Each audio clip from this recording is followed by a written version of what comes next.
Hello, everybody, and welcome to the Alien versus Predator Galaxy podcast, the original Alien and Predator podcast. This is Corporal Hicks, aka Aaron Percival, and joining me, as always, is my squad mate, my clan mate, my brother in arms of this massive war that has been taking place. It's Mister. Adam Zeller, aka RidgeTop. Trying to move on from the partner in crime thing, huh? Trying to Well, something more thematic. yeah, I've just partner in crime is just so. I mean, I used to like it when we did like the Parker, the Brett to my Parker kind of thing, but I never used to want to overplay it that much. But it's just more fun going thematic that way. So I'd do a better job if I prepared beforehand with that kind of thing. But Yeah, we'll you know figure it me. Is We'll he the get leader to your mains? Because you two have to kiss now. oh out. well, did you get a hug when we met? I can't remember. I think you got a What? big hug. Oh yeah, of course, Yeah, man. I was talking You, to the you shared a missus. pint with him. That's good enough. Yeah. I was talking to the missus about it, about you yesterday. You know, when you messaged to put it back an hour, and I was like, I can't wait for Adam to come over again. I'm going to give him a handshake, a big hug, and then I'm going to slap him round the face. That's for all the waiting you've made me. For all the fucking annoyances that this man And has that sounds given fair. me. So, but yeah, one of these days I'll find myself in the UK again. Oh, no doubt, no doubt. And also here is the legless, armless predator scientist that we've been escorting around. It's, Okay. Oh man. if you've read the book, you'll get it. Who It's else have we cold, got on dude. here? Well, you're the expert, the Xenopedia editor. Who are you? I don't know. Who the fuck am I? Hello, it's HuDaFuk, aka Lee, or Lee, aka HuDaFuk. I don't know which way around that works. Glad to be back. Looking forward to finishing this trilogy. Indeed. Well, I hope you've already finished it. We're about to talk about it. Yes, I fear. Trilogy of podcasts. That's fair, and that'll be it for Lee for the year. Yeah, you won't see me again for a while. So You didn't finish Infernos, did you? I haven't even started yet. Yeah. Okay. So there's only one book we know of coming this year, and it's unlikely Lee will be on that one, reading Next that month, one right? anytime soon. Yeah, Yeah. because the recent ones are sequential, aren't they? Yeah. Well, in theory. Yeah. Okay. Colony was so bad it damaged his interest in the books.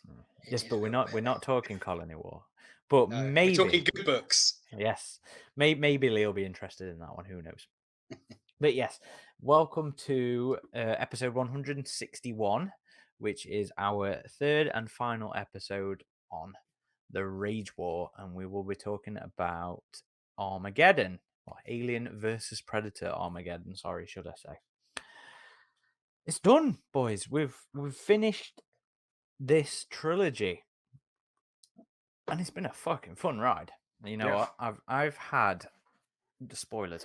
You know, I enjoyed this book. I enjoyed all the rest of them. Predator Incursion, Alien Invasion, and AVP Armageddon. I've thoroughly enjoyed all of them, and I'm kind of a little sad. I'm kind of a little sad that we're done because there was a lot of. I just really enjoyed Tim's style. You know, he really pulled me into this very different take on the Alien and Predator universe. And, you know, he's done such a good job with the characters and the world building.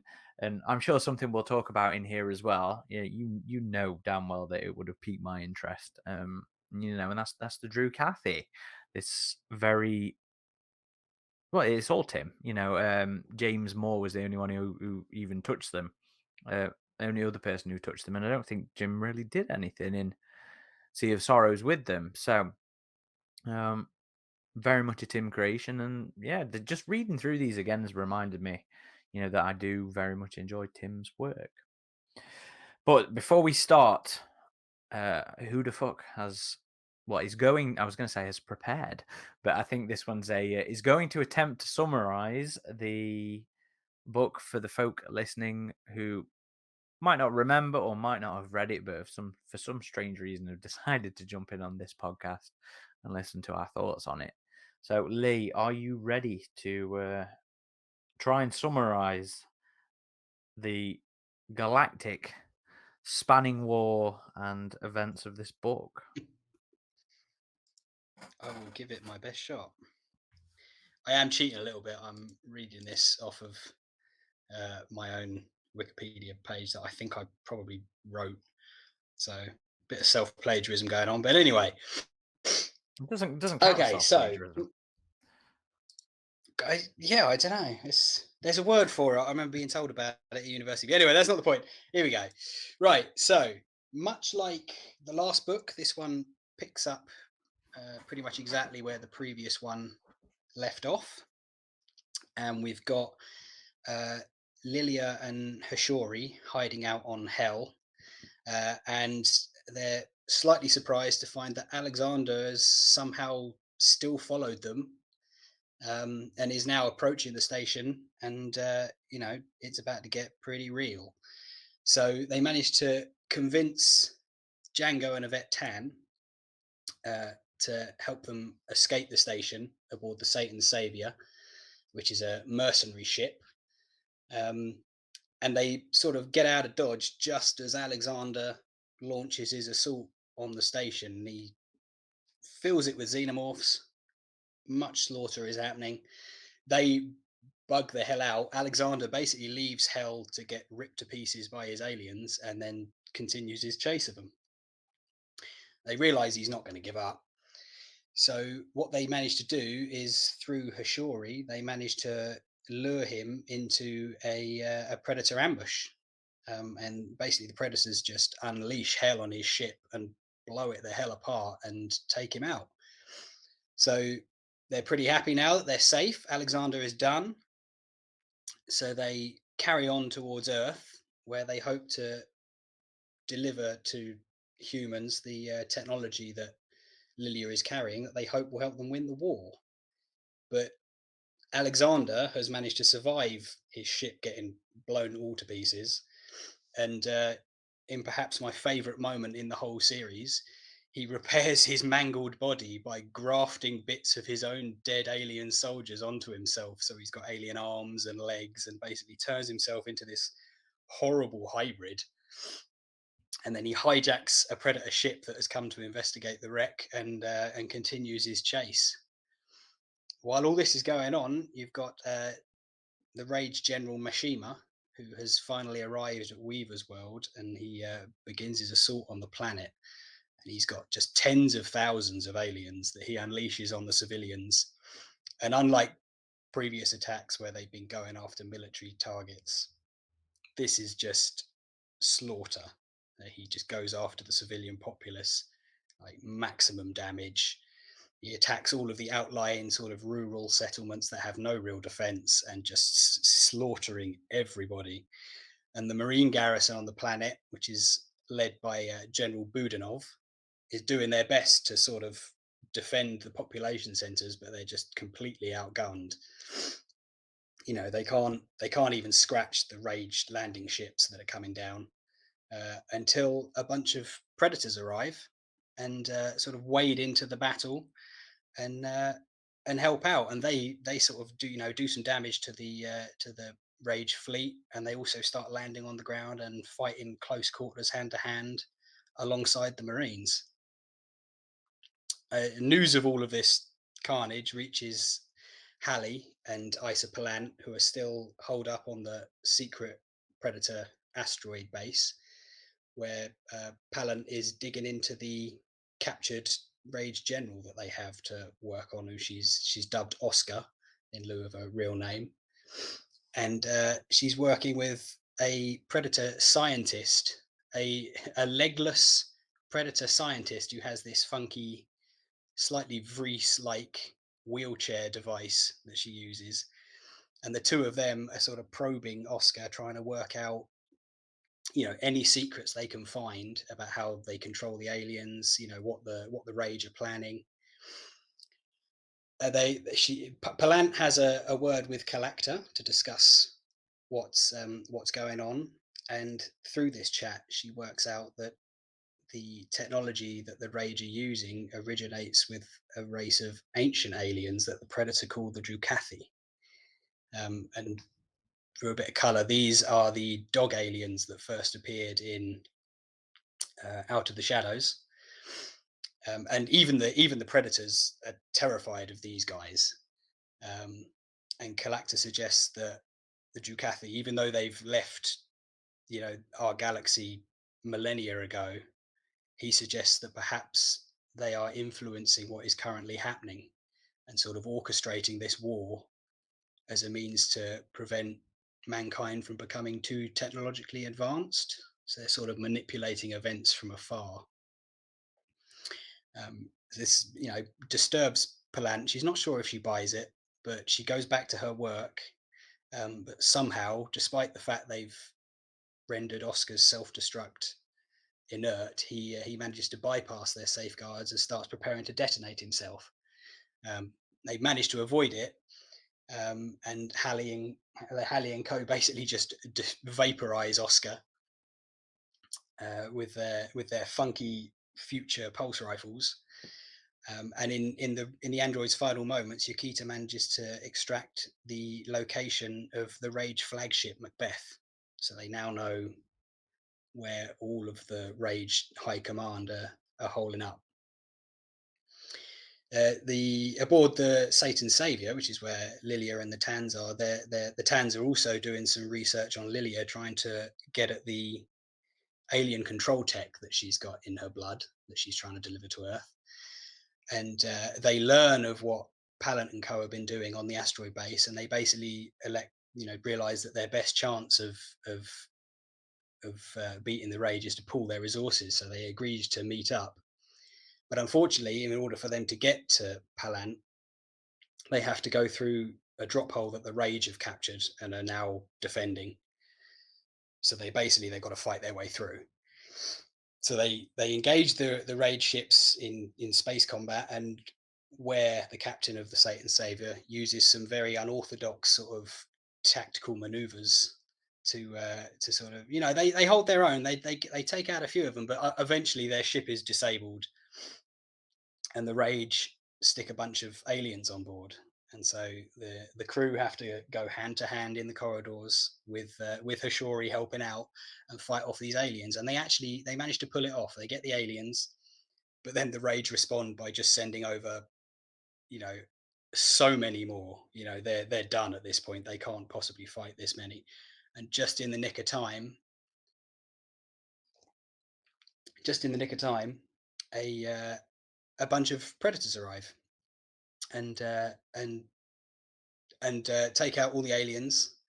Alexander arrives at the same time and docks with their ship, but the Predators manage to activate the stasis systems on his stolen Predator ship and basically freeze him before he can do anything.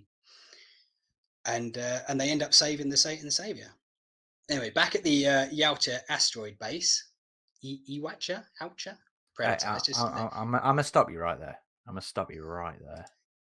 It's Predator. It's Yaucha. Yeah, let's just stick with Predator. It's Predator.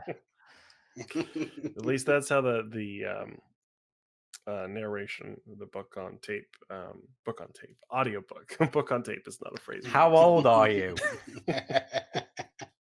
Like a reel-to-reel audiobook. Let's stick with Predator. Back on the Predator asteroid base, Palant has come up with this idea that they can remotely access the Rage General's self-destruct systems and trigger them remotely, blowing them the hell up because they all have these inbuilt nuclear self-destructs. And they figure that if they do this, they'll remove the Rage's control over the aliens, and it might give humanity a chance of beating them because they'll no longer be a cohesive, military force. But in order to pull this plan off, they decide that in all likelihood, they're going to have to get aboard the Macbeth and access the main control center for all of the Rage generals. So they set off in the Pixie in Halley's ship, and they use this secret Predator drop hole that's right inside the middle of this asteroid. inside human space, just sort of hidden here, that they've been, sitting on all this time, and they use it to jump, and they go and meet up with Lilia and Hashori and the others on the Satan Savior, and they have a little military conference.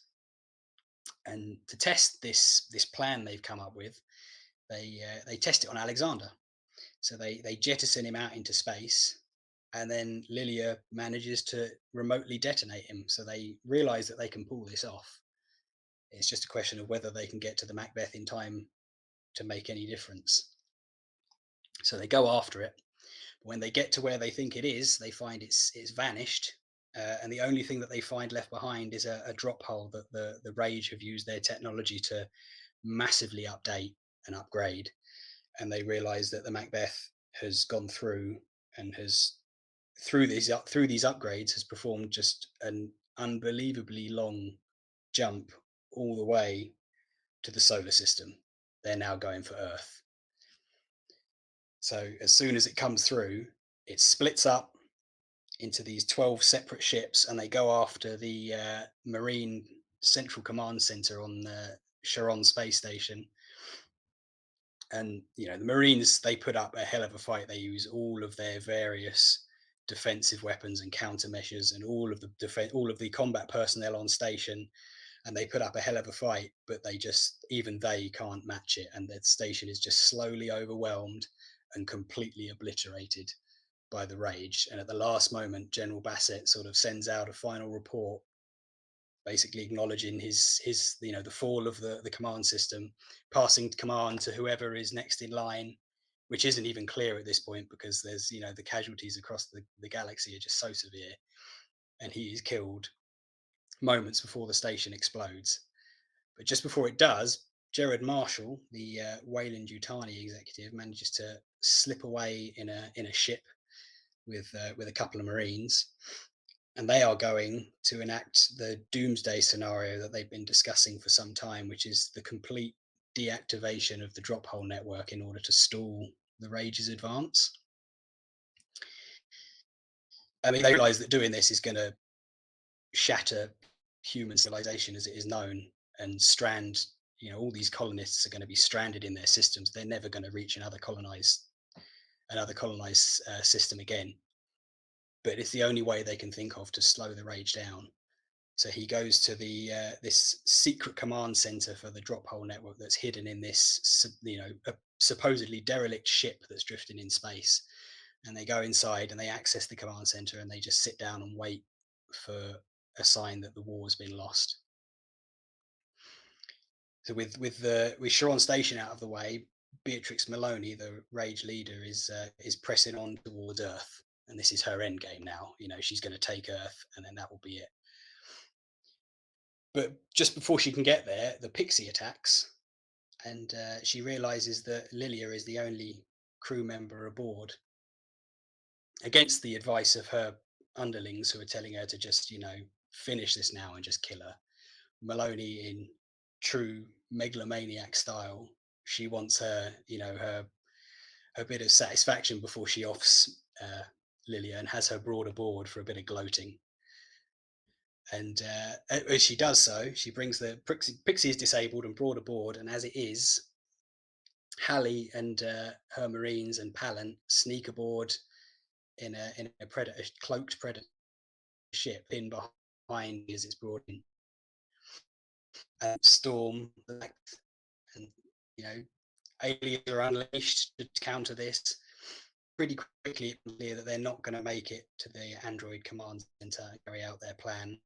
So Tans and the mercenary crew from the same, they board along a whole load of predators led by Calacta to sort of stir up a diversion on board, distract the defending aliens a little bit, and hopefully give Pallant a chance to get to the android control. So there's just carnage on the ship. Against all the odds, Pallant makes it, and she uploads the modified Rage nanotech that they developed for this plan. And just as Maloney is about to feed Lilia to the alien queen by means of killing her in the most humiliating way she can think up, Lilia Not that realizes that would that have been nutritional to the alien. no, Yeah, I that mean, was yeah, weird. She's like, we're isn't gonna there feed for you all the we know? queen, and I think that was Lilia's just like, the most awful you could think of. "Ah, I see. Well, at that point, I was like, "Is the queen really going to bite?" But, okay, I'll roll with it. The queen is poisoned at the end. Well, I suppose they surely control them anyway, so she'd be Yeah. able to direct her to. Yeah, there we are. We've sorted it. We've sorted that little discrepancy. So minutes or moments from Lilia being fed into the queen, she gets the message that the plan to go, and so she manages to transmit signal to all of the generals across the whole galaxy and destroys them. But at the same time, her own heart, which she has modified with a nuclear self-destruct, goes off, kills her queen, kills Beatrix, blows the Macbeth to hell. The most of the Pallant and Hattie and the Tans and most of the mercenaries, they manage to survive because they're all in the rear of the ship, and it automatically sort of ejects its engine core as it's destroyed, and they get safely ejected. Well, I say safely, they get the hell beat out of them, but they survive. They are ejected in the core. Unfortunately, with a slightly dark, ironic twist, aboard the derelict with the drop hole command center, the Marshal and the others detect all of these nuclear explosions, and then all sort of radio traffic in the solar system ceases, and they take this as a signal that the Rage have won. And so, thinking that the war is lost, and knowing that they're condemning, not just all of the colonists throughout space, but probably themselves to a lonely death in deep space, they shut down for good the entire drop hole network, and so the human sphere basically ceases to exist. And in the aftermath of this, go on, Aaron. I was going to say, and so it ends on a very grim note. Yeah, it's bleak as hell. Kind of. You have a tinge of hopefulness where the predators are like, "Oh yeah, we still have our drop holes. Maybe we'll let you use them." Maybe. We'll see. So yeah, well, it's dark, it's big, but it's also kind of a reset because he's developed this hugely interconnected, vast human. Interstellar travel is as quick as it's ever been, and he kind of resets it to sort of aliens levels. Yeah, it goes back to space travel is hard and takes a long time. So yeah, it's a big reset. It's sort of like the big deletion, but makes more sense. Wow. In the aftermath of this, we've got all of our survivors sort of regroup and take stock of what the hell they're going to do now. So the Ranger, the sort of human command element of the range has been completely wiped out, but their aliens are still all over the place. Weaver's world is still getting absolutely pounded, and now they're properly isolated. There's no reinforcements coming from anywhere else. So they sort of wonder, what are they going to do in this new world. They're also worried about the remaining section of the Macbeth that they've escaped on falling into Weyland-Yutani's hands. So Hallie and her Marines are well up for just vaporizing it with some nukes, but Hashuri insists that the Predators are going to take it for study, and basically Hallie's in no position to argue with them and in no mood to kick off another war, so they just let them have it. And Hashuri also invites Pallant and the Tans to accompany her on a pilgrimage to the Predator homeworld, which is apparently a thing that every Predator does once in their life. I can totally see that coming from a nomadic species as well. Yeah, I like that. That was a nice little touch. And then Hallie and Hoik, who's her final surviving Marine, they're basically deciding whether they want to go back and face a court-martial for going rogue in the last book. Still saving the galaxy, I mean. Yeah, well, the military are very strict with their discipline. But then Ware gives them the offer of joining her mercenary crew to replace the crewmates that she's lost. And the book sort of ends with Hallie considering whether to take her up on it. It does end on a hopeful note. It does, with that sort of wrap up with I think the chapter's called The Survivors, isn't it? The final Yeah, chapter. yeah. So there's definitely a twinge of positivity as the final pages sort of fly by. Mm. So yeah, that is that. That is the end of the book and the end of this trilogy. Thank you very much. So, since we've just heard Lee's voice for about 15 minutes, I'll pass it over to Adam. So, Mr. Zeller, what did you think? It was good. I mean, it definitely felt like this was the climax, right? This was the third part of the story. These felt like just one long book. They didn't feel like, it didn't feel like this is a sequel to the first and this is a sequel. Like it felt like this was one continuous long story. So it would be nice if they just re-released it as a big, thick book, just like they did with the Out of the Shadows trilogy, I guess. But it was really cool, very epic. These are the biggest battles and we've ever seen in any like Alien Predator AVP book. Just thousands and thousands and thousands of aliens. Um, big battlefields across worlds and space, nukes being fired between ships left and right. Um, so just really epic space opera battles. Again, this really reminded me of Mass Effect. But I really like the characters here and the journey they go on, and especially when these two groups meet up. You have Lilia meeting up with Issa Palant finally, and seeing how that goes down. Seeing this predator base, and I've always been interested in what the predators do beyond just hunting. So seeing a predator scientist and Issa Palant's interactions with her as they were both researching. It was really interesting, and it was a very nice conclusion to the story. I mean, it wasn't perfect. It definitely had some issues. I thought Beatrix Maloney was kind of silly at times as a villain. She's just this mad old woman, and even her subordinates start to question her, like, "Hey, what's exactly our end game here?" And she's just like, everything. Haha, I don't know. But it was yeah, and it was funny because there was one point where one of her servants is just because she's like, well, humanity will probably welcome us as liberators because Wayland Yutani's gotten too powerful. And she's like, after we've like straight up murdered all their civilians and stuff, and she's like, well, it won't matter if they don't welcome us. We'll be too powerful. And she's like, but you just said Wayland Yutani has too much power. And she's like, well, know your place. Shut up. And I'm just like, oh man, you just lost the plot at this point, haven't you?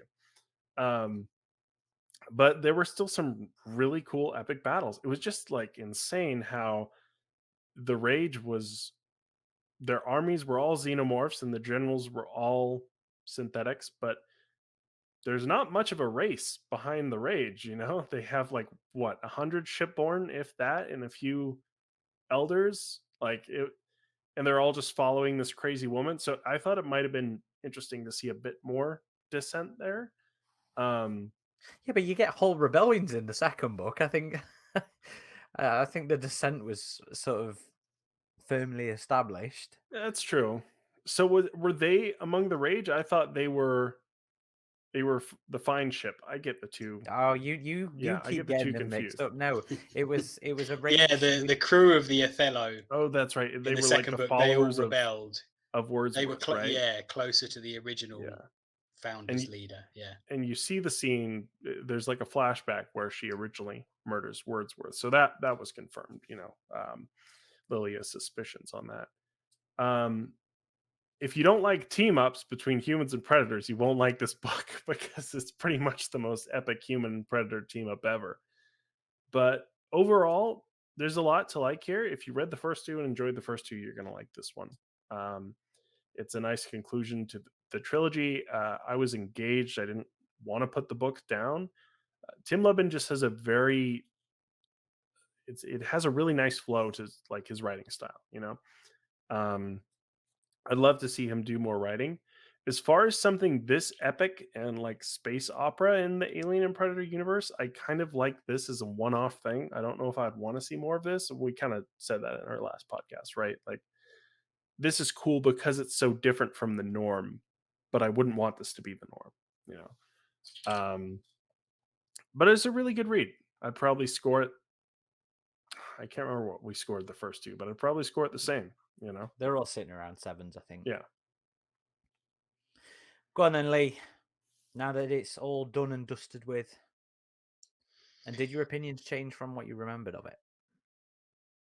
Nope. I think I've mentioned in the first of these podcasts that either the first or the third book is my favorite, and I think I still feel like that now that I've read them. Said it's a great conclusion to the trilogy. The attack sequence on Sharon Station is awesome. Like it's such a roller coaster sort of sequence. You were It never might really even sure if they were going to survive it or not. Yeah, because it starts off going quite well for them, like the defending Marines, and they've just got so much to throw at the Rage. They got all these. They've got. I love the. They have a whole dedicated unit of Marines whose specialty is like EVA combat, like space combat, and they go out in their jetpacks and they're sort of shooting at the aliens as they're coming in through space. Like it's such an exciting sequence. But then it just all goes wrong and they get annihilated and you're like, holy shit, this was like the best of the best, and they've just been, brushed aside. So yeah, some really good, like RidgeTop says, some great sequences in it. The sort of madness of Maloney, I sort of took that as tying into the whole Drukathi orchestrating Yeah. everything, which Yeah. I confess I'd actually completely forgotten about that whole sort of plot point. So I was really pleasantly sort of surprised when I read that bit about this all being orchestrated by some sort of higher beings. I thought that was a neat little twist, and it explains the sort of the thinness of some of the Rage's plans and thinking. They're being manipulated into doing this. Presumably the Drukathi technology that they've stolen and are using is influencing them somehow. But Influencing Maloney into making these decisions. didn't they say, like, in the earlier books, that there was like a strange feeling on midnight? Yeah, but it's That sort it of was played affecting them? as just like sort of an ominous, like a sixth sense kind of thing. I'd completely forgotten it literally spelling out that, this was perhaps external influence. And I thought, like I said, I thought that was a really great little plot point. And the fact that I'd Mhm. forgotten about it made it all the sweeter to, read it again. I will say this book has probably my one genuine complaint of the three, which is Tim builds Alexander up as such an awesome, like this the scene where he grafts the dead alien parts to himself. It's such a fantastic idea, and it's built up, and then he kind of doesn't do anything. Like he shows up, and you're expecting like some epic showdown with this guy, and then they just sort of put him to sleep, and then they put him out an airlock and blow him up, and it's a bit of a letdown, given what his character had become by this point. I don't know what else they could really have done with it, and obviously, they need to test out their idea before they go through to the end game. But that's probably my only real complaint from the whole trilogy of novels. Um, but yeah, I loved it. It's fantastic. As a whole trilogy, I'd probably rate it 8 out of 10. Like I said, we've mentioned it time and again. It's just so different and refreshing, and as Adam says, I would like it to stay as sort of a one-off. But as a one-off, it's a really good read. What do you think about? So, like, Lee, you said it really well earlier. The end of this book is a reset. It is returning this future. What are we? The 2600s. This far flung past resurrection future of Star Trek technology, of warp drives, of giant stargates in space. And it resets it to the frontier world. It sets it to space being a struggle. Travel between the stars takes forever, and everything's sort of frontiers life. Would you want to see this time frame, this post Rage War world where, yes, those difficulties have been reinstated, but then you've still got things like these super fucking awesome comm rifles and these very sophisticated battle suits, and there's still knowledge of advanced technologies and stuff like that, but would you want to see maybe a more alien/aliens take on that world?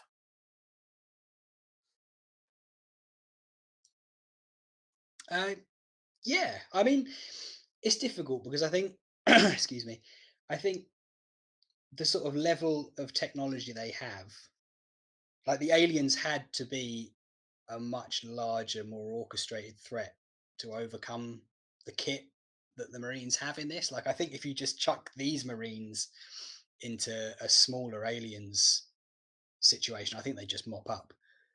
But I mean, if Tim wants to come back and write it, I will read it. I'll be all over that. Yeah, it's like you said, it's interesting because in a way it sort of sets everything back, but in a way they've also still got, they've still got a lot of this technology. They haven't lost it. But I guess you could have sort of like a distant colony world where, yes, they have this technology, but it's breaking down and they haven't got the means to fix it anymore. That could be kind of an interesting sort of aesthetic to go for. So yeah, I'd be up for something like that. Kind of relating it to Mass Effect again, I never finished Mass Effect 3. I heard the ending was controversial and I still haven't had it spoiled for me after all this time. But I'm gonna take a wild guess that it has something to do with the mass relays all being shut down. So I wonder if that's like um, another similarity with this. Uh, it was kind of interesting that you have Gerard Marshall essentially misinterpreting the news that's being told to him and shutting down this network. So it's like, better hope he doesn't find out that he turned all those off for nothing after they had won, actually. Um, so yeah, it did kind of feel like, what? Like, really? But, it does leave hope there that the predators, because, the dynamic between humans and predators could never really go back to what it was before this conflict because they've just become so intertwined now. Um, and the predators hint that they could share their technology, and so perhaps slowly a human travel network could be reestablished. As far as the Drukathi orchestrating things from afar, I kind of just took that as a theory rather than like this is what's happening. And I was a bit worried about that in the book. I was a bit worried like, are we making the ancient race just like they hate humanity because they hate humanity again, like we did with the engineers? But it doesn't really give a definitive answer on that, especially when like Issa injects the phase at the end, and it doesn't do anything to stop what they're doing. Essentially, so the phase are not really on the side of the rage. They speculate on the phase a bit too. Like maybe this is just a machine. Maybe it is just a tool that they're using. Um, See, so I sort of took it as the phase was facilitating the things that would see. Like the whole Drew Cathy plan, yeah, it's kind of ambiguous, but my reading of it was about keeping everybody down. It was about making sure there was no one race that was just dominating and was ruling everybody. And my take on it was that this whole war was about doing exactly how the book ends. It was knocking down mankind a peg. Not necessarily mankind, but technologically advanced races. The predators knew of them and were very fearful in a fashion of the Drukathi. So I took it more about just making sure that everybody else wasn't quite on the same level as the Drukathi ended up being, which was why the rage was the phase was like sort of doing these things that would help the rage, which would then help them in their war effort and everything be disruptive. I just really, really liked that idea, of it being this. Um, it's very much like the Reapers in Mass Effect, where it was, some of the earlier like take on the alien as this cyclical force that was constantly forcing a reset on technologically advanced races. That's how destroying angels sort of implied the aliens were. But in this, this take, it's the Drukathi orchestrating it and using the aliens in a fashion to do it. So I very much like that kind of thing. I have a very huge soft spot for the ancient alien story. The ancient advanced kind of elements and narratives of these things. It's why I always found the space jockeys fascinating. It it did kind of feel a little weird in that this is the path that the dog aliens took, because from what I remember of Out of the Shadows, they weren't set up as being this ominous feel of a race, because Yeah, there that's wasn't what there I like was worried about. there was like a moment in Out of the Shadows, I think, where they come across a family of the dog aliens, a parental unit's got protecting a child. So it did sort of feel a little bit too far, but at the end of the day, I had so much fun with the whole ancient aliens conspiracy element of it that I was like, you know what, it's fine. It's fine. We'll roll with this. And I really liked that because I did think it explained, some of the flimsiness in the motivation. It sort of explains Maloney going a little megalomaniac, a little bit too cardboard villainy. She was fun in a lot of the earlier stuff. In this one, it did sort of get a little bit cartoonish villain.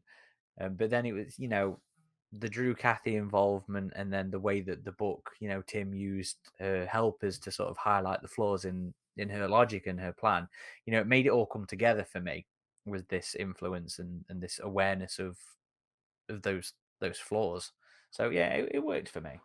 It was kind of funny when Maloney had that um, video call with the one of the heads of the 13, and he was like, "So what is your end game? Like, what do you want?" And even she was like, ultimate power, everything." And he's like, "You really don't know what you're doing, do you?" And she's like, "You'll see what I'm doing." So yeah, it was just kind of funny how she couldn't really articulate what the end goal for them was, other than just like sticking it to the humans, um but yeah, as far as the Drukathi, I'm kind of the same mind with you there, Aaron, because I thought, again, just like the space jockeys, they were more interesting as this long dead race than like this super omnipotent thing that had for some reason moved to another galaxy. I Uh, think we're disagreeing there. I quite liked them. yeah. I quite liked them being fleshed out. Well, I thought you said you were worried they would become like too ominous or something. No, I thought it felt a little bit maybe too far of a step from how they were first introduced because I Yeah. thought Well, it felt a that's what I little bit mean. Like, more I benign. agree with Yeah, but that. I mean, like even Nazis had families that they cared about. Like Mm. I don't. It's been a long time since I've read Out of the But Shadows, that but I'm I just mean, like, can we just get a good alien just race because that you, is not like out to get humanity for once?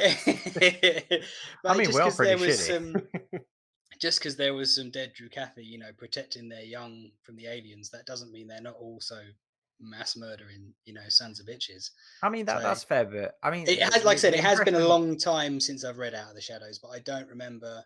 I mostly remember Out of the Shadows just being like, we know nothing about these things. So I didn't find their portrayal in this necessarily conflicted with that. I just have this sort of overarching memory and feeling of them being portrayed as maybe a little bit more benign in Out of the Shadows. That's all. Maybe that is my memory being um, not quite accurate. I mean, anybody out there who has Out of the Shadows a bit more fresh on the memory, please feel free to share your interpretations of that change with us. There is Predator coffee in this book, by the way. Yes, and the food as well. Yeah.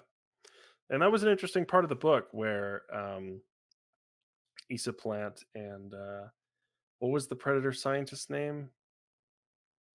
Yaquita. Equita, right. Interesting name.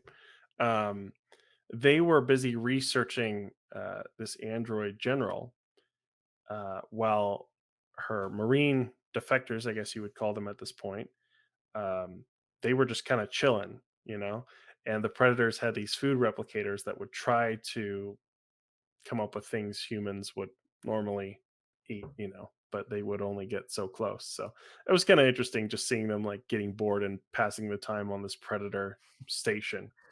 So I also quite like the idea, like the predators can sort of synthesize, at least with reasonable accuracy, human food.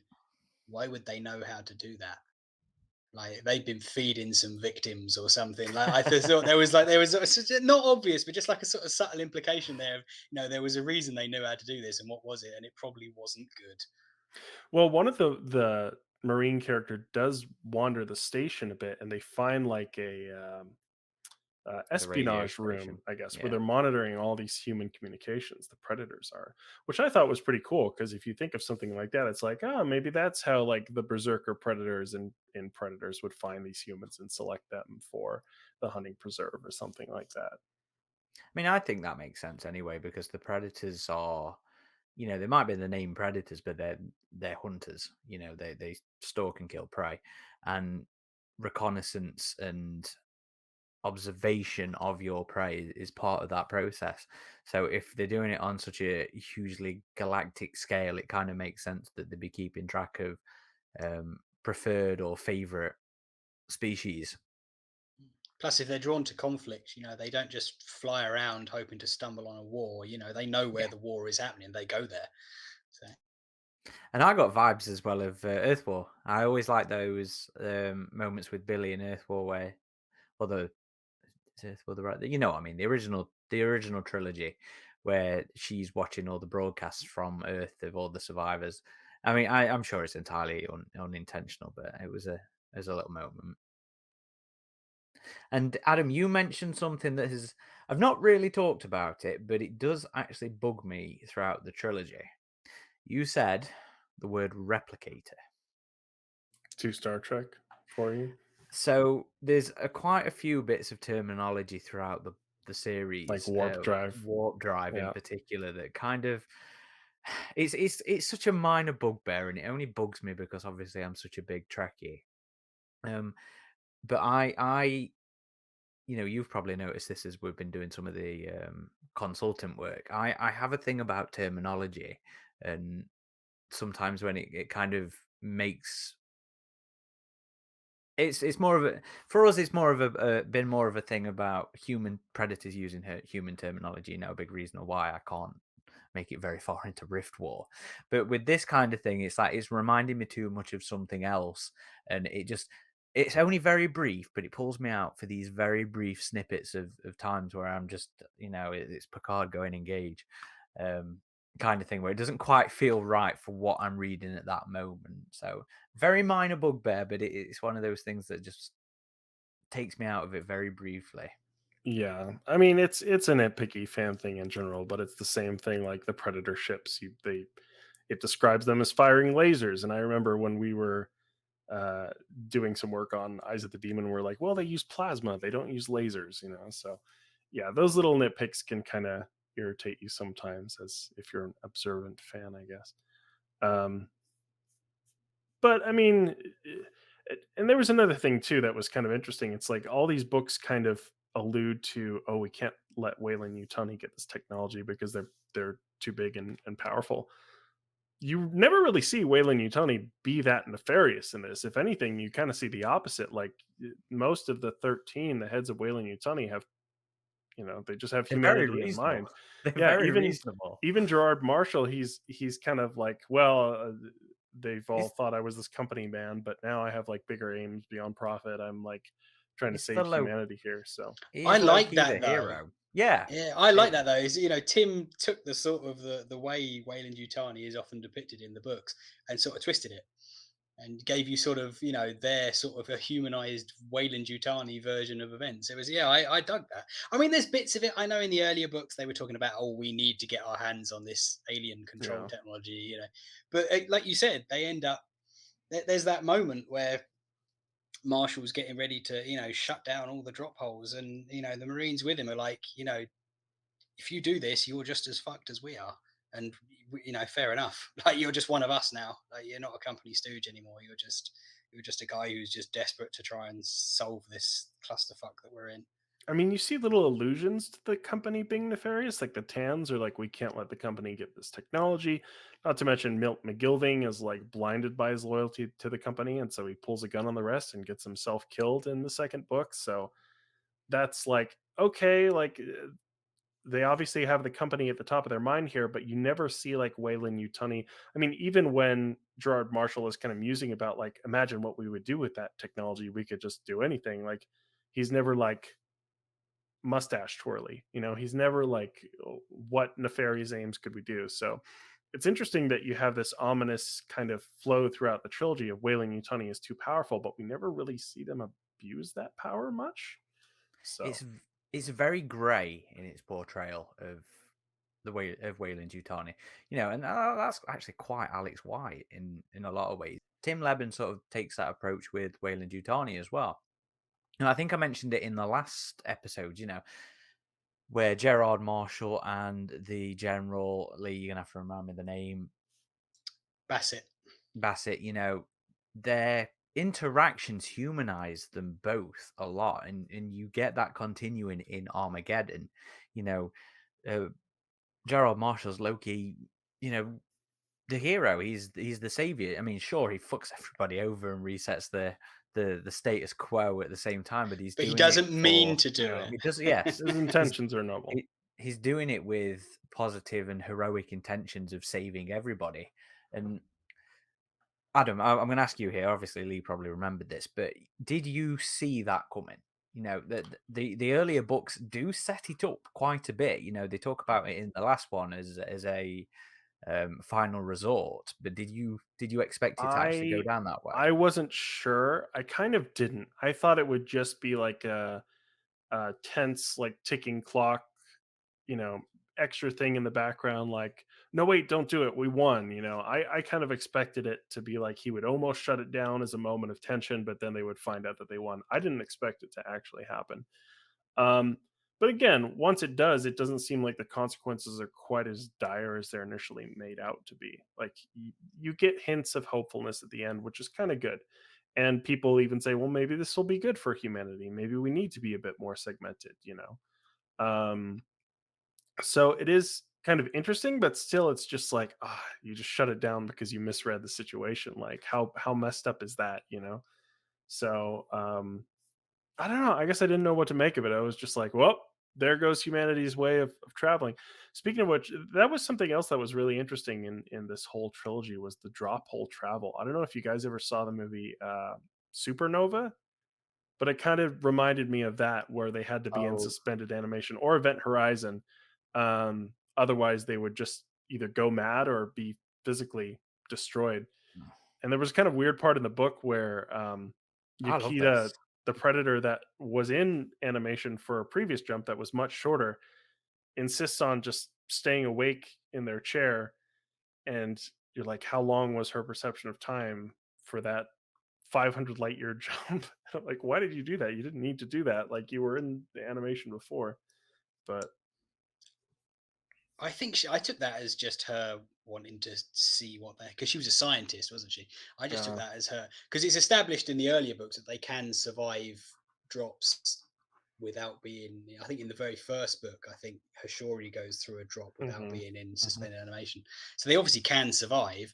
So she knows that she's probably going to live. I just took it as her wanting to experience the rage technology out of just curiosity.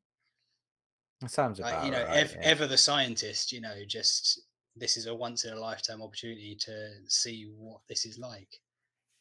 I love that concept though, because I mean, granted, again, it's not massively unique to the Rage War, but like Adam's already alluded to with Event Horizon and Supernova, which I have seen a long time ago. I remember it has David Spader in, Yeah. I think. Mhm. But I can barely remember that one. But I really enjoyed it because there's a moment later on in the book when one of Maloney's helpers goes insane traveling through this phase enhanced drop hole, and his cryo unit, his suspension unit fails, and he goes absolutely batshit crazy.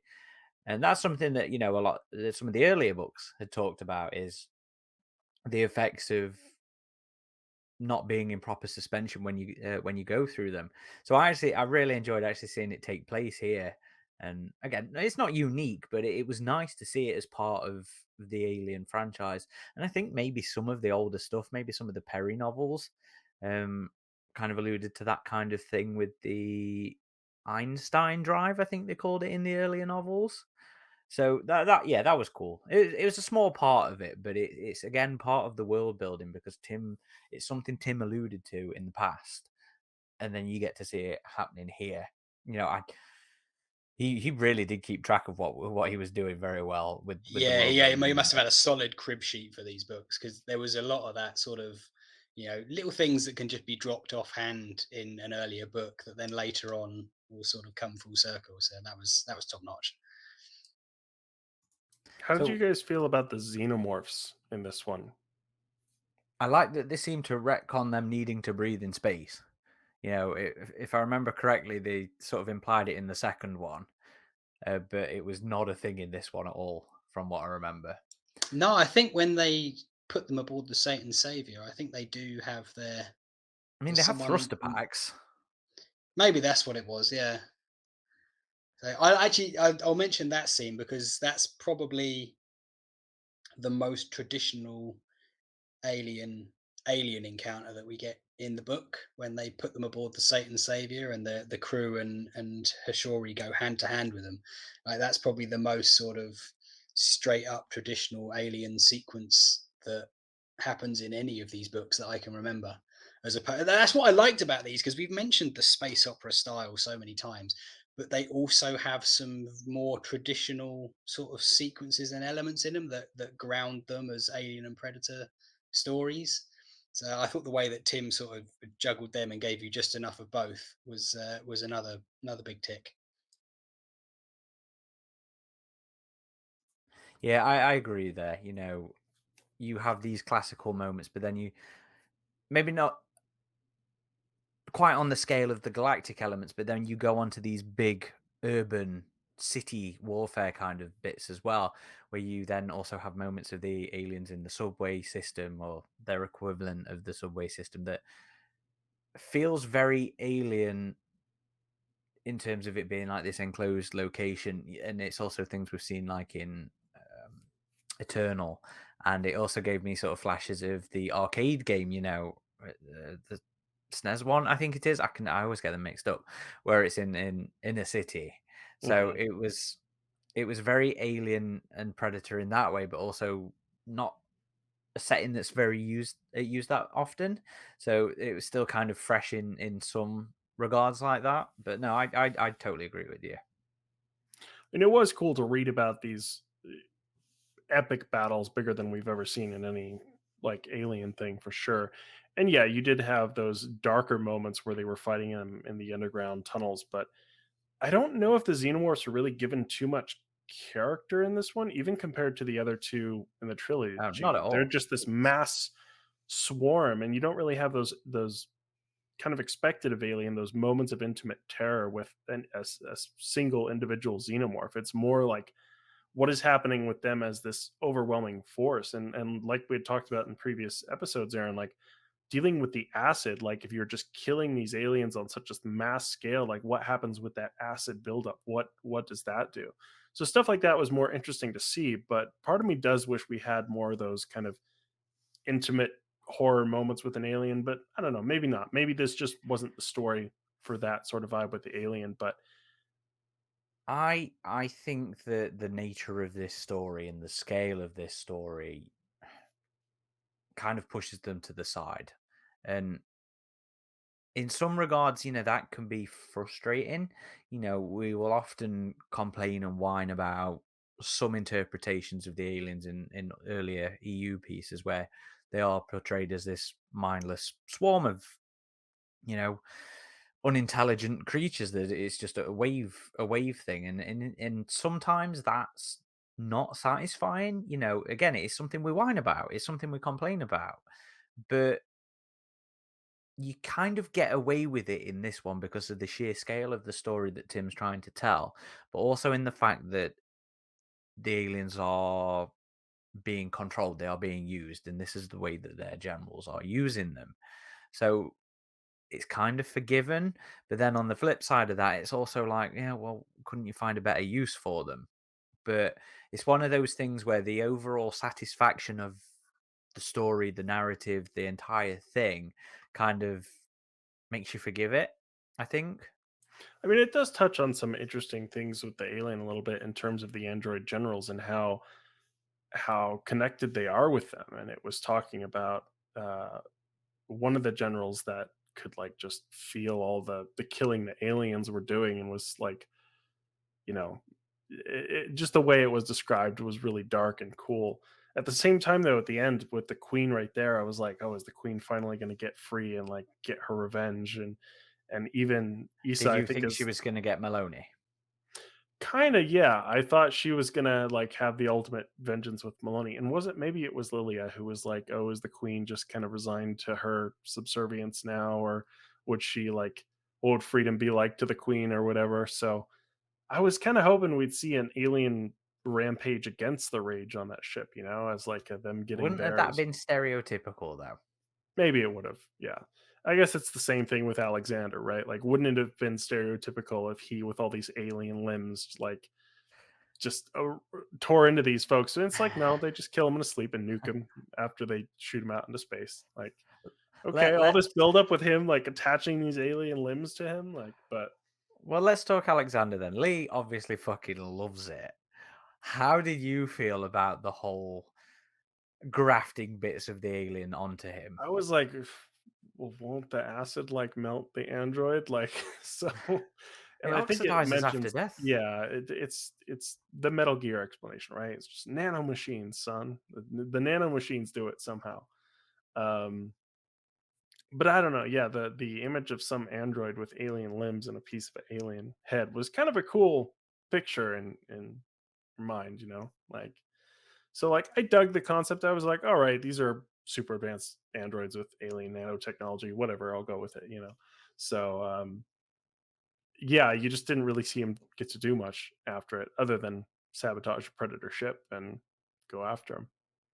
Never wake up. I didn't really know how I felt about that bit. I thought it was a cool visual, but then again, I love the idea of I'm one of those people that does think of a lot of Giga-esque elements as being inherently alien. It's a question we often talk about throughout some of the other podcasts. So in that regards, the idea of him with these alien parts and the imagery of that was like, yeah, okay, that feels alien to me. But I also couldn't help but get the feeling that it might look like something Kenner made, where it's just a bit like, oh, I'm not sure about this. But ultimately, it doesn't really go anywhere, which maybe also is a savior in some fashion. I really didn't know how to feel about Alexander. I really didn't. Lee, did you have anything you wanted to add extra on there, because you obviously quite loved him and that element of the story? Yeah, I mean, yeah, they're fair comments, but like I said, I thought it was just such a glorious image, and just the the idea of him cannibalizing his own men to sort of stitch himself back together. It was wonderfully twisted, and I really dug it. Yeah, I enjoyed that a lot. Speaking of Star Trek things again, Aaron, both the humans and predators have holodecks in the series too. Well, they don't. I don't think they ever use the term holodeck, do they? So I can. That's again the terminology thing. I can let them get away with that. I tell you what did make me laugh, and it also made me wonder if it was Tim having a dig. Was Galacta saying he liked the name Yautja? That's right. Yeah, no, I thought the interaction with Galacta and Issa Plant was cool because she was the scientist that had a long time fascination with the predators, and here she is talking to one of their most like high-ranking elders. And then at the end of the book, she gets to go to their homeworld. Like, how cool would that be as just another book in the series, just her on the predator homeworld? Like, not even like a war book. I mean, I know that's what readers want. They want Of course, action, they there'd want have to be killing and fighting. stuff. But You like, can't just have a book of no. her. Well, it'd have to be We'll like a just have a travel book of book. scientific discovery and her having a nice time on this alien planet. I Like, tell you what, if Tim wrote like Isa Palant's tourism guide to the Predator homeworld, I would read the shit out of that. So he dies at the end, right? He dies on the Macbeth. Galacta? I don't think so. Yeah, I I didn't see don't anything. think it's Yeah. not said that he dies, so I assume he survived. but it was only the core, the engine module that got ejected, wasn't it? Yeah, And but I think Galacta there was was off. more. I mean, Oh no, if because if the McRae Tans survived, were didn't she? there, Yeah, yeah, yeah. then I don't think it ever specifically says that Calacta is alive, but he's not said to die, so I presumed he did survive. I was He kind must of be if Weir was alive. I was wondering, it's like, why, Lilia, did you detonate yourself also. Like, you could have just detonated everyone else, and you guys probably could have had the ship under control at that point. Like, Well, I think I think she the wanted to. well, I think the implication as well is when she does Alexander, she's talking about her heart heating up so it expends in. energy to do that as well, and hers couldn't take it either. So So I mean, that was my assumption. It wasn't a voluntary thing. It was just part of the process. no, I did, there's a lot of build up to her ending her. What's the right word here? She's not worried. She's fuck acceptance of her fate. There's a build up to the fact that she thinks she might be, or the Tans, I forget which way around it is, think she might be like the oldest android in existence, and she's lived a long life, and um, blah blah blah blah. That kind of stuff. And I found it very satisfying for her to have this acceptance with her fate, to own her part of the war that was going on, and also be the one to essentially end it. I found Lilia to be a very satisfying character. yeah, yeah, I agree. I do kind of wish in her final like confrontation with Maloney. I mean, some of her inner dialogue at that part was cool, but given how gloating Maloney was through the whole trilogy, it's like, can we see her witness her defeat a bit more, because she dies pretty instantly. So did you find it dissatisfying? Did you want more Maybe a pain little and bit. misery? Yeah, because of how just how painfully obnoxious, crazy old woman she was. It's like, let her witness the total failure of the rage now, at least for a little bit before her heart explodes. But But she was one of the first ones to go. but don't you also like? I like that because it's very real. Like That's true. Yeah. life isn't always guaranteed to have this big Yeah. satisfying death to the villain, and yeah, it worked for me. Although I see your point, I totally see your point, but Just from a in that story regard, thematic. Yeah, but maybe that's cliche, like you said too, to have the villain I be like, "Oh no, I've been defeated." Like, yeah, maybe that's cliche.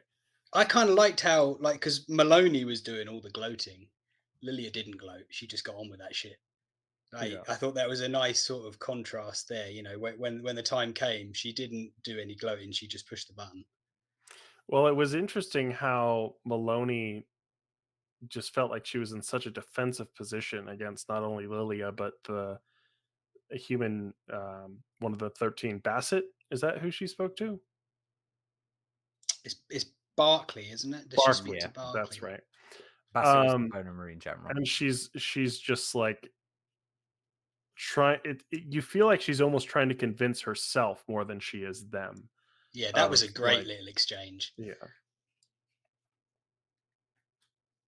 But it's all part of that, Drukathi kind of unease suggestion um, that we brought up earlier. I love it. I love that so much. And there was a little bit. So this is something I'm always quite interested in, is the idea of how much the predators create and steal and adapt and stuff like that. So I really enjoyed, the time spent on the asteroid, and there was lots of really interesting little moments in there where Tim does very much say in this particular take on the predators, they do steal and adapt technology. It's not saying that their technology is based entirely on stolen technology, but it's especially towards the end, it's the implication of them doing what humans do, taking others' approaches and building on it to make themselves better, because the predators have their own drop holes that are far more efficient than what mankind has. And this interest in taking what was left of the Macbeth was cool. And I've always been one of the people that thinks that the predators do this kind of thing, because an entirely a culture based entirely on sort of what the predators are often portrayed as can't be, you know can't value really the scientists as much. But it was cool to see, like Yakita in this one. And I don't think it felt like she was shunned. there was. It was almost like she was to be feared. It was the way the Predators first introduced all Yeah. the human characters to her. So I really did like this take and giving them a bit more of a technological, a bit more of an advanced feel to them, but still maintaining that level of scavenger. Perhaps that's Yeah. the wrong word, but you know what I mean. So Well, I really like that in this. it's a concept typically I'm not big on, but I feel like in this story it was handled quite well. It was interesting how they mentioned Yukita was from the Wounded clan, so it makes you think like, oh, predators that maybe they've been injured in a way that they can't really hunt anymore. There's still other purposes for them in predator society, you know. So it was really cool to see a predator scientist and see them do research. Uh, my problem with that concept sometimes is the implication that the predators, they just take the technology and they don't really understand it. I think that's kind of what I took from um, The Alpha Predator. the hunting grounds tapes. Some of Isabel's observations was like, well, they don't really know how it works. They just take the technology and they blow it up if they need to because they don't know how to fix it, you know. And I was like, come on, the predators are traveling space. They're not stupid. It's like, yeah, I can get on board with them adopting technologies, the things they find of races they're hunting. They study it, they incorporate it into their own tech. Like that's kind of interesting, but they're still a highly advanced race that would be developing their own stuff too. So for me, it's just like as long as it's not the implication that they just steal other races' tech and it's the forever midnight, right? It's like I don't want them to be slave drivers and just thieves, you know. It's like there's some nuance to be had there, I think. And it's handled well in this book. Any thoughts on that one, Lee? Yeah, I like sort of on board with Ridge Talk really, and I thought this book, certainly the implication I got from it is yes, they might have stolen some of this technology, but they've reverse engineered it. They know what they're doing. They've incorporated it into their own tech. So yeah, I thought that was a cool idea. I mean, if you're hunting an advanced species and they have, a plasma gun that's better than your plasma gun, why wouldn't you take that home with you? And a, it's a trophy, and b, it can help you, next time you go hunting. So yeah, I like that idea, and I also thought it was handled pretty well in this. So something you mentioned earlier that is normally something I absolutely not hate. I struggle with the portrayal of is the team up. So we must have talked about it in the past on the podcast, and I don't like the team up in the film because I never feel like it's earned. So it's always one of those things that I sort of judge when it comes to any of the media is the team up earned, and it's very much always an inevitability when it comes to AVP stories. I found it really goddamn satisfying in this. I also really like it when enemies turn into friends, or that sort of not quite sure friends, but allies nonetheless.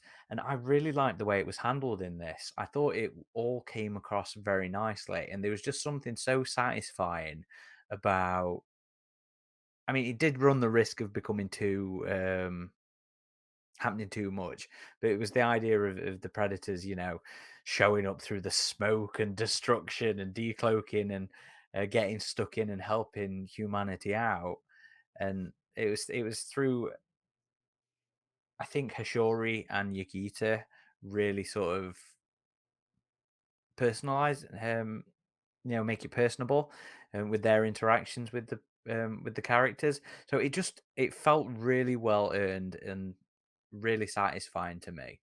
I really liked Hishori as a character, and it was cool that she, paid her respects to Yukita when Yukita was killed. And I was like, ah, don't kill the scientist lady predator that wasn't even really fighting. How cool But was her idea, though? Sneaking a cloaked ship in with the marine ship, and just yeah. opening fire from inside. I Mhm. thought that was really fucking cool. Part of me too is like, well, we have the cyborg hunter and hunting ground. She couldn't have just built some legs for herself so she wasn't on this Yeah, but restricted platform. But she was wearing her scars with pride. I liked it. that's Although true. I would have also been quite cool to see a cyborg predator. Hmm. But I like them both as predator characters. In the books we've seen a lot more female predator characters, especially in the more recent ones. Like Eyes of the Demon as well as Ultimate Prey. I think both of those had more female predators than male predators, honestly. Yeah, you know what? It was something that was pointed out about those anthologies, but then when it came to this book, it was like, yeah, pretty much every book, they're all female in this anyway. It's cool, and it was nice to see.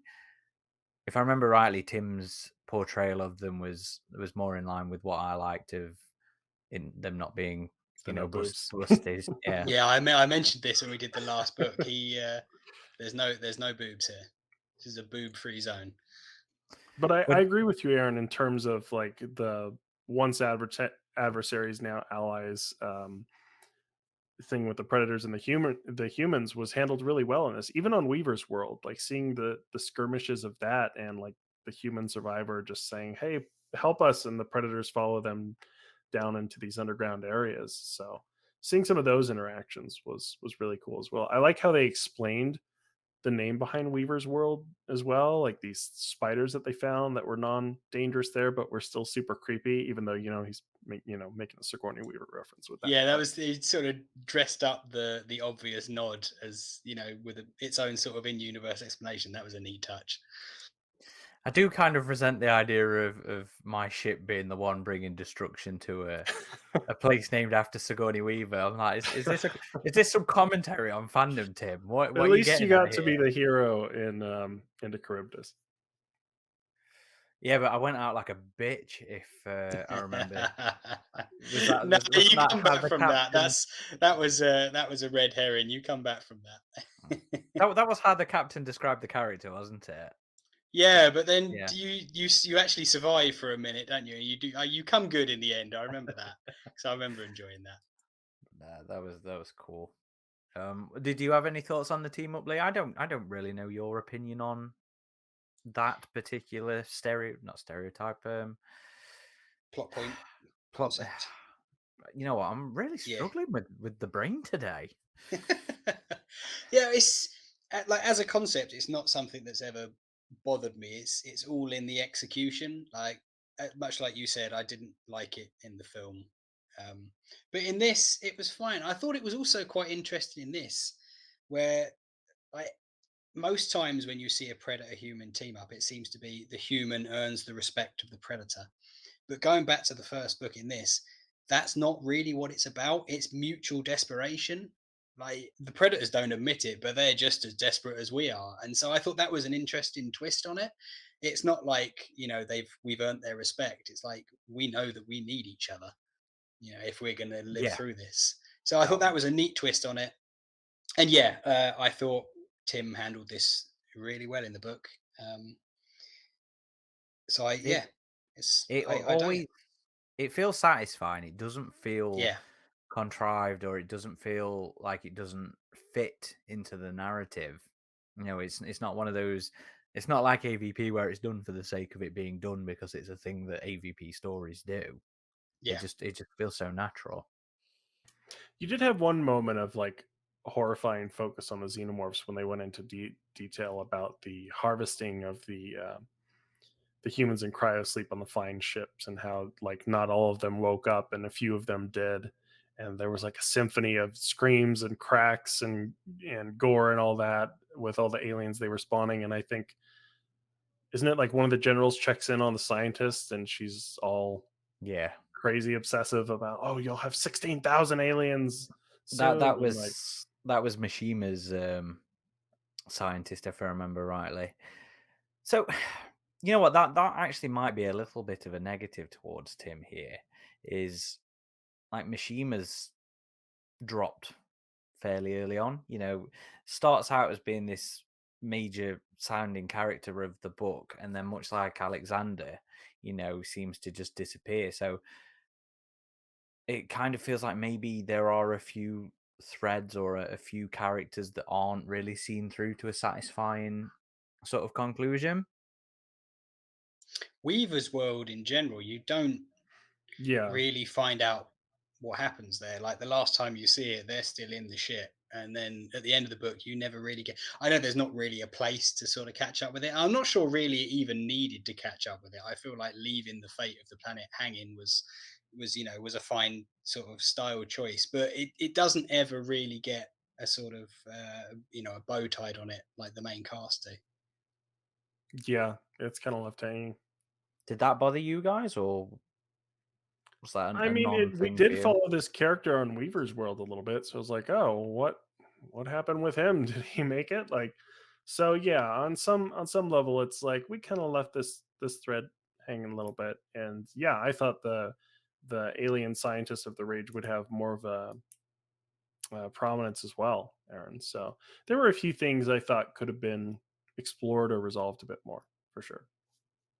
But again, I felt like maybe not wrapping that up kind of tied into the sort of the uncertainty of the ending. Like it ends on a fairly uncertain note, and not clarifying exactly what's going on. And because you never, it's sort of implied that hell is going to be completely overrun and destroyed, and no one's going to survive. But you never actually find out what happens to it. So all the sort of the wider picture is sort of a blank, which again ties into everything being severed and separated. So I was fine with that. Like I said, I thought it was probably a style choice, and like I said, it tied into the sort of the murkiness of the ending. That's a fair comment, and I'm I've got one more point I want to talk about with this uh, book, this series, but I also just want to deviate a little bit there, um, because after this, Tim did write 2 short stories set within the Rage War continuity, and they were both about Rococo Halley. I think it would have been, I think it would have been fun to have seen him take on the consequences of the end of the book. Might have been a bit more interesting to to go and revisit Weaver's World, to go and revisit those situations. Um, but Lee, do you? I don't think Adam read them. Lee, do you want to talk about the shorts a little bit? Yeah, well, we discussed this. We were enjoying these so much that we debated whether to touch on the shorts, and we decided that we would. I won't go into too much because you've done podcasts on these anthologies, but yeah, you mentioned earlier on in this about would you like to see a follow up book, and ever since you said it, I've been thinking I would like to see a follow up on Weaver's World. Maybe they've sort of got the aliens suppressed, but they haven't managed to defeat them. They're still there, they're still a threat. You've got urban sort of settings that you could introduce on a small scale aliens into. I think there's a lot of ripe sort of material there that you could use. But as for the shorts he did do, yeah, the alien one, which is Halley and a bunch of the Marines from this series actually facing off against the fire spites that they very briefly mention on the Predator lab in Armageddon. In this book, yeah.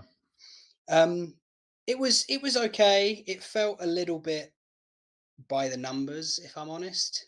Um, I mentioned I before we started it. It felt like maybe Tim had written that one because he was asked to do it.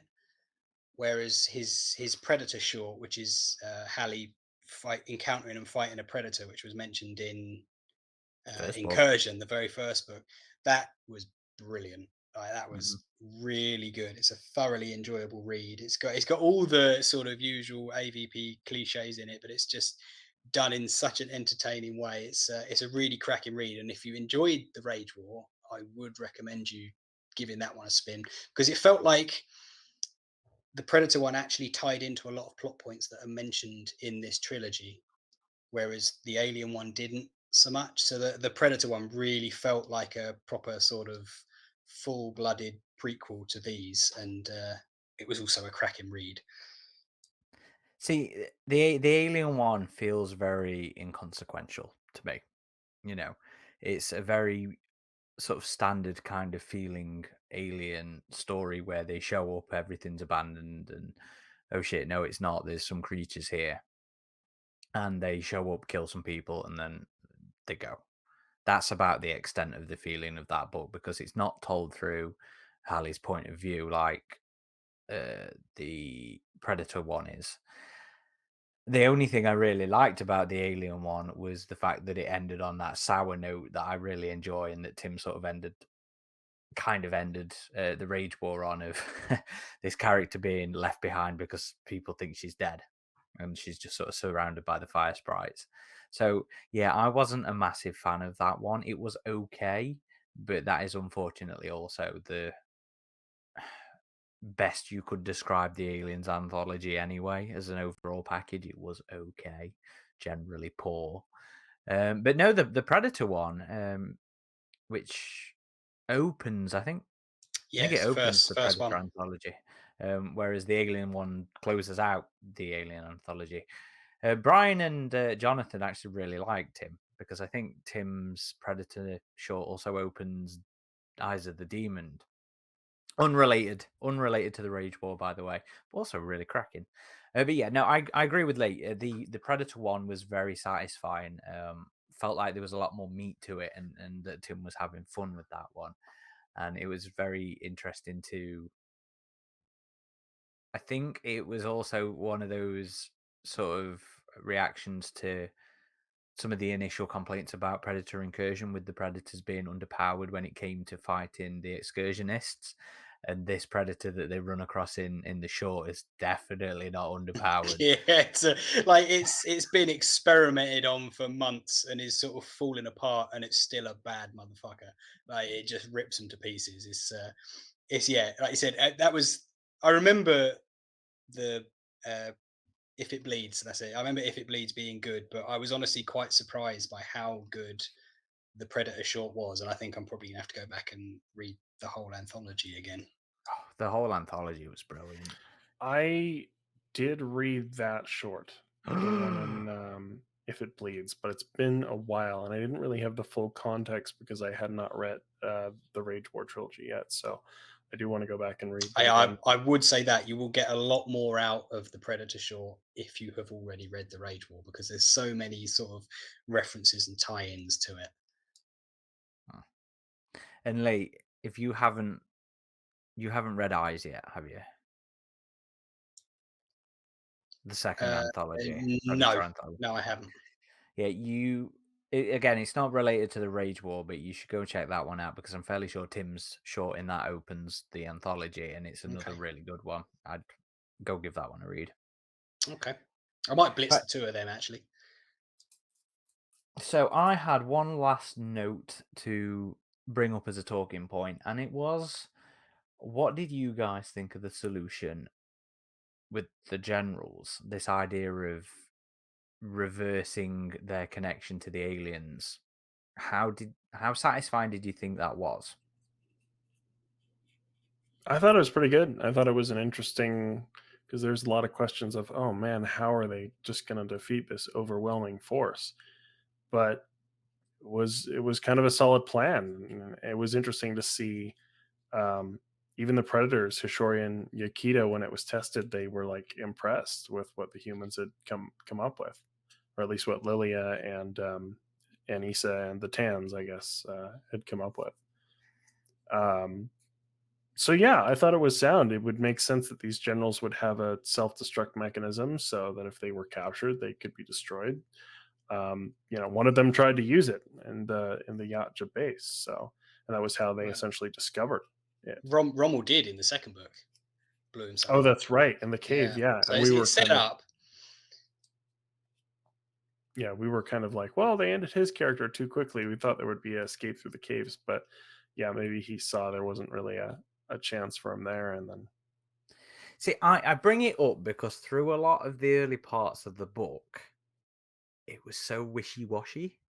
Like, whenever they were talking about the concept and the plan, it was like there was no real detail in what they were actually attempting to do. Well, not in what they were attempting to do, how they were attempting to do it. And I don't know if I wasn't paying attention or something, but it didn't seem to me that until like the last fifth of the book, maybe, when it actually all starts to kick into gear, that Tim actually laid the plan out. None of you guys have that reaction? The how and the technical hows of it. I think Well, Lilia's plan is always just to get the nanotech to humanity, but I think it was when they're studying Oscar. I think that's when Pallant comes up with the idea of, they can blow themselves up. Can we trip it somehow? I think that's where the nugget of it comes from. And then when they meet up, I think it's Lilia sort of says, "Yes, we can do this. I can do this." That was my read of it, anyway.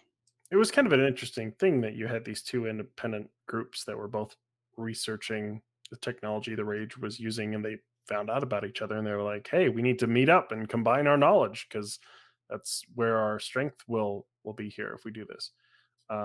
And that's exactly what they did. So for me, it worked. I just was like, "Ah, man, did we have to kill Lily off?" I mean, I get the whole sacrifice thing, and that was what made her feel human in a way. But That was her Ripley into the furnace moment. yeah, Right, so that was everything from me. Did you guys have any other points you wanted to bring up about the series, the book? just overall really solid read. I think you can still find them pretty easily now, if I'm not mistaken. But I'd definitely like to see a re-release, like I said earlier, as one big volume. That would be cool. Um, yeah, I'd love to see Tim Lebbon come back. Honestly, I think I prefer something more along the lines of Out of the Shadows, but independent of Ripley, just something more traditional from him again after this trilogy. But if he did another book in this story that he did, I I'd be all for that too. You know, Lee? No, I think I've pretty much covered everything I wanted to say. We've been praising these pretty hard in all three podcasts, and I dig them. Yeah, some of my favorite Alien and Predator books, just because they are a bit different. They stand out. They're more memorable than There's so many other books that sort of follow similar patterns, and these really do feel fresh and different, and are all the better for it. Okay.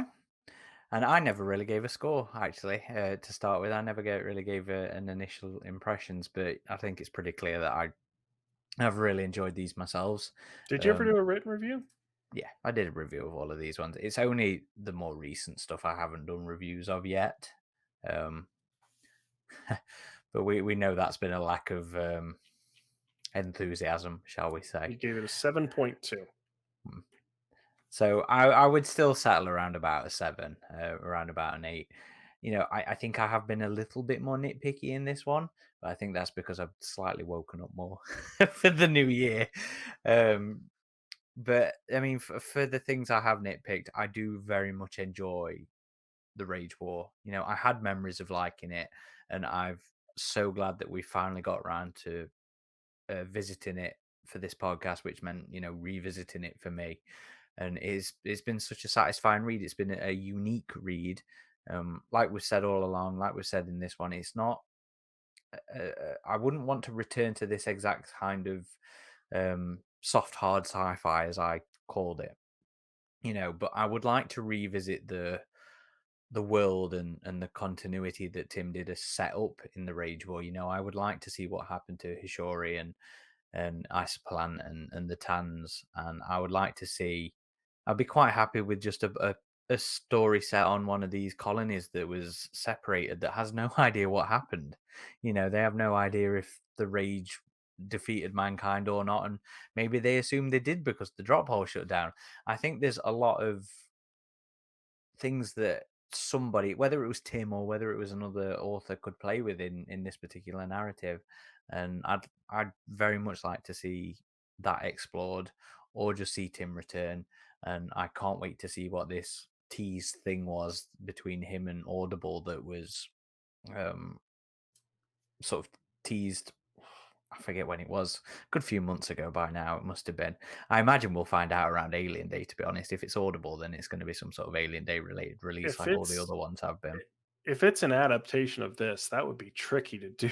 I mean, even compared to the Out of the Shadows books, just because there's so Well, much going on in yeah. these, and Like it's such a huge epic my, battles that I struggled with the Sea of Sorrows adaptation because the cast was so huge. So I kind of wonder how well it would translate here, but I'd totally be up for it. I'd love to see them do it, and hopefully it works well. But again, whether it's something new with Tim, whether it's an adaptation of this, I'd very much like to see Tim return to the world. Yeah, agreed. So, everybody out there, let us know how you feel about this series. Feel free to comment on the forum, comment on the social posts. Hell, give us an email, podcast@avpgalaxy.net, and let us know your thoughts on the series.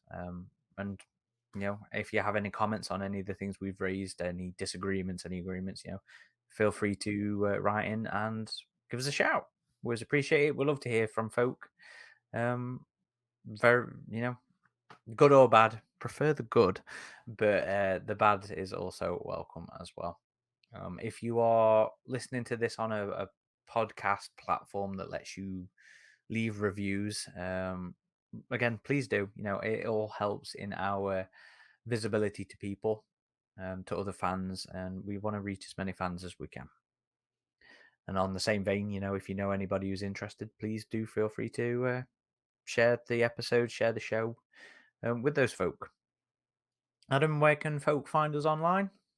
You can always find us on our website, avpgalaxy.net, where we have editorials, interviews, information about the films and wider franchise, as well as a discussion board where you can interact with other fans, as well as on all the major socials, Facebook, Twitter, Instagram, and YouTube. If you just search AVP Galaxy or Alien vs. Predator Galaxy, you're sure to find us.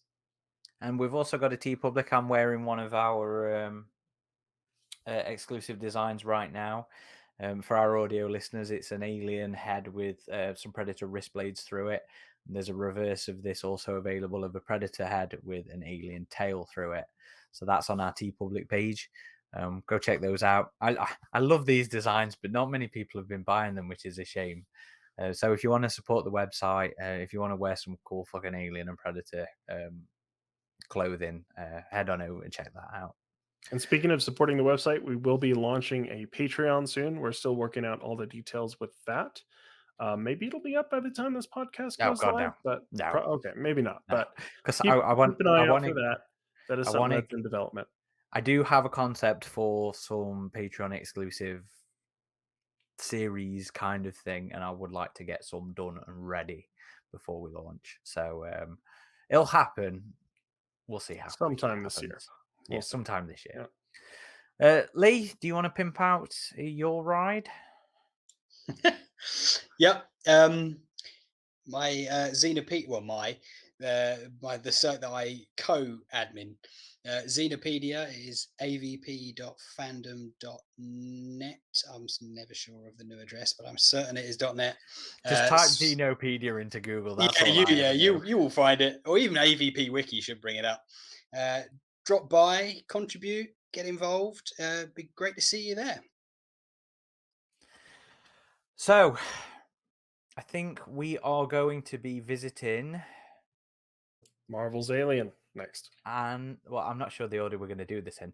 And Aliens Vasquez. They will be our two next topics. I've just picked up the final 2 issues of Marvel's Alien Volume 3 today. So I'm looking forward to finishing that one off to see how well that goes. And I'm looking forward to our Vasquez episode because we'll also be joined by 2 new voices on the show, 2 community guests who I'm very looking forward to talking to on voice for the first time. So keep an eye out. I have no idea which order we're going to do those in, but we are going to do them soon. So as always, thank you everybody for listening. We appreciate it all.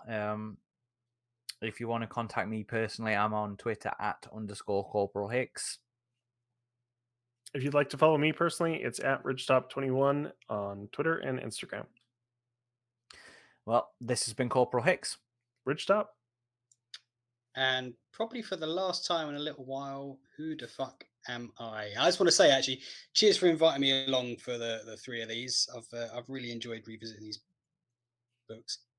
I mean, we got more books to do, so come on back. We are going to have eyes to do as well at some point. So if we can get you on for those. Well, thank you, everybody.